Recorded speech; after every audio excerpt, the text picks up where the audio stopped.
Bonjour à tous, c'est Audrey, je suis ravie de vous retrouver. On va parler cheveux.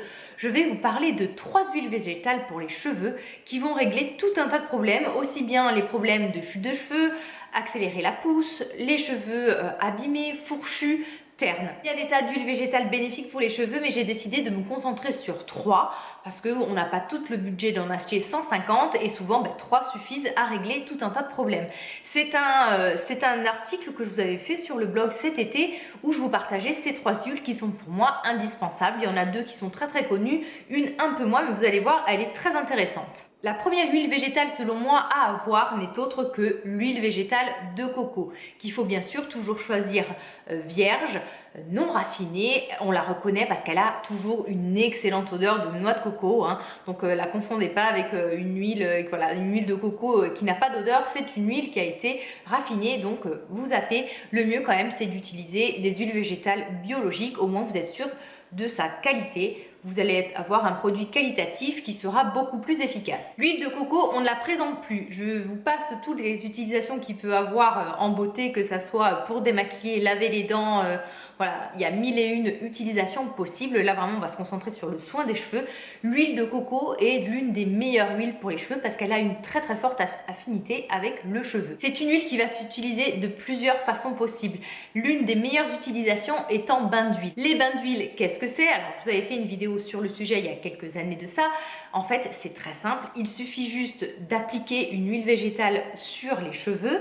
On peut l'appliquer aussi en racine, hein, ça dépendra vraiment de votre choix. Si vous avez un cuir chevelu gras, un cuir chevelu sec, ça sera vraiment selon vos besoins. Mais le but est vraiment d'appliquer une toute petite quantité d'huile. Il ne faut pas en appliquer des masses, il faut vraiment juste en appliquer la dose nécessaire et de bien appliquer ça sur toutes vos longueurs. Vous laissez agir minimum une demi-heure. L'idéal, c'est une nuit et vous lavez les cheveux. Les bains d'huile, c'est vraiment le soin profond qui va aider à réparer les cheveux abîmés, leur redonner de la brillance, refermer les écailles, les nourrir. Ça ne réparera jamais un cheveu. D'ailleurs, toutes les huiles que je vais vous présenter, aucune n'a cette capacité-là. Une fourche ne se répare jamais. Il n'y a que le fait de la couper qui va l'éliminer. Par contre, les huiles végétales vont vraiment vous aider à retrouver un cheveu beaucoup plus souple, plus discipliné, plus brillant, des écailles plus fermées, un cheveu qui s'en mêle moins et tout simplement un cheveu beaucoup plus beau. L'huile de coco, son avantage, c'est qu'elle a un aspect un peu sec. Elle va s'éliminer beaucoup plus facilement que d'autres huiles végétales au shampoing. C'est pour ça qu'il faut en mettre très peu pour ne pas se retrouver le lendemain lorsque vous lavez les cheveux complètement lourds et trop gras. On en met une toute petite quantité, vous m'avez déjà vu le faire dans mes routines cheveux et puis voilà, on laisse agir un maximum. Quasiment toutes les questions que vous me posez sur la beauté des cheveux, sur comment les nourrir, comment les embellir, quel est le secret de mes cheveux, peuvent être résolues grâce à cette huile végétale qui est vraiment multi-usage et qui va faire vraiment un bel effet sur vos cheveux. Vos cheveux en quelques utilisations vont être beaucoup plus beaux. Vraiment, vous pouvez me faire confiance, tester, vous ne serez pas déçus. Une autre huile végétale très connue, c'est l'huile de ricin. Alors l'huile de ricin, elle n'est pas très agréable à utiliser. C'est une huile qui est très visqueuse. C'est pour ça qu'on peut notamment la mélanger. Donc soit de l'huile de coco si vous voulez l'appliquer sur les longueurs et avoir un soin hydratant, nourrissant. Ou alors à l'autre huile que je vais vous présenter tout à l'heure, en racine, pour avoir un effet sur la pousse et sur l'épaisseur des cheveux. L'huile de ricin, c'est vraiment l'huile à destiner aux cheveux très abîmés qui ont besoin d'être renforcés, qui ont vraiment besoin d'être nourris en profondeur, mais vraiment le cheveu qui en peut plus. Vous allez voir, c'est dur de l'utiliser, de l'appliquer. Donc soit vous allez la diluer avec une autre huile, notamment l'huile de coco qui est très facile d'utilisation, très fluide et qui a une capacité vraiment d'application très facile. Sinon, vous allez tout simplement légèrement la chauffer, comme ça elle va se fluidifier, vous la travaillez un peu dans les mains et vous l'appliquez toujours en très petite quantité. L'huile de ricin peut être intéressante si vous l'appliquez en racine pour accélérer la pousse. Au niveau de la pousse des cheveux, il n'y a que ce que vous allez appliquer en racine et ce que vous allez prendre via l'alimentation, une alimentation saine, des vitamines, tout ça, qui va vraiment agir sur la pousse.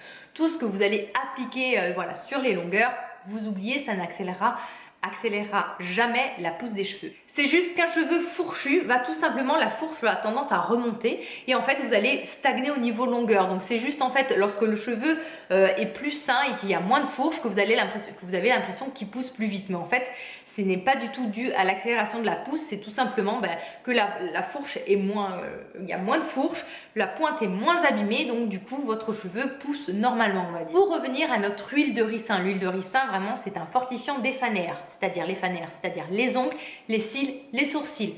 Vous m'avez vu dans ma routine soin du visage appliquer un produit sur les sourcils, un produit décrinal. Vous pourriez très bien utiliser de l'huile de ricin que vous mettez dans un petit goupillon. Vous récupérez par exemple un vieux mascara, vous nettoyez et vous utilisez comme ça. Sinon, vous trouvez maintenant désormais sur internet, sur Amazon, des mascaras vides avec le goupillon où vous pourriez mettre de l'huile de ricin et appliquer ça sur vos cils et sur vos sourcils. Au niveau des cheveux, c'est vraiment une huile à destiner aux cheveux très crépus, abîmés, frisés. Vraiment, elle a ce côté très lourd, très nourrissant qu'un cheveu fin ne va pas supporter. Elle va être trop forte, trop lourde, elle va trop graisser vos cheveux. Mais c'est une huile qui est vraiment très fortifiante et qui est appliquée en racine. Donc dans ces cas-là, on l'applique en racine, on la laisse bien agir, on masse son cuir chevelu, va aussi augmenter la pousse des cheveux. On pourrait arrêter cette vidéo là parce qu'avec l'huile de ricin et l'huile de coco, vous avez tout le nécessaire pour avoir de très beaux cheveux. Mais je voulais vous présenter une autre huile parce que souvent votre problématique c'est d'accélérer la pousse des cheveux. Et pour accélérer la pousse des cheveux, rien de tel que l'huile de graines de moutarde. C'est une huile qui va augmenter la microcirculation. Pour augmenter la pousse des cheveux, il faut qu'en fait votre cuir chevelu soit mieux oxygéné et que la circulation sanguine s'effectue beaucoup plus efficacement. Donc pour ça, rien de tel que les massages et différentes techniques. Je vous renvoie à la vidéo que je vous ai fait sur le sujet. Et l'huile de moutarde va vraiment aider à avoir ce côté chauffant, ça va activer la microcirculation et donc du coup vous allez avoir une pousse qui va être accélérée. Donc bien sûr il faudra faire plusieurs utilisations répétées pour voir une réelle efficacité. Cette huile sans la moutarde, c'est sûr, c'est une odeur qui s'élimine très facilement au shampoing. Ne vous inquiétez pas, vous n'allez pas avoir les cheveux qui vont sentir la vinaigrette. Je vous déconseille d'utiliser de la moutarde que l'on trouve, voilà, de la moutarde Amora pour ne pas la citer, enfin je sais pas, là je vous cite Amora, mais n'importe quelle autre moutarde, parce qu'il peut avoir d'autres additifs à l'intérieur comme de l'acide citrique, du vinaigre, qui peuvent être un peu trop agressifs pour les cheveux. Vraiment, si vous voulez avoir une action sur la pousse grâce à la moutarde, soit vous utilisez de la poudre de moutarde, ça peut se trouver en droguerie, en herboristerie, sur certains sites. Sinon, rien de tel que l'huile parce que vous allez avoir l'action sur la circulation du sang, sur la pousse des cheveux, mais vous allez aussi avoir une efficacité sur la brillance des cheveux. C'est une huile qui, lorsque vous l'étalez ensuite sur les longueurs, va vous faire vraiment bien briller le cheveu et ça va aider aussi à nourrir le cheveu. C'est une huile qui peut se coupler éventuellement à l'huile de ricin. Là, vous allez avoir tous les bénéfices en fait de ces deux huiles, l'activation de la pousse des cheveux et vraiment l'effet fortifiant du ricin. Personnellement, comment j'utilise ces huiles? Vous m'avez vu les utiliser dans des précédentes routines vidéo, donc je vous renvoie à ces vidéos, je vous mettrai des petits close-up. L'huile de coco, je l'utilise l'été pour protéger mes cheveux, en bain d'huile, été comme hiver, quand je trouve que mes cheveux sont trop secs, sont trop abîmés.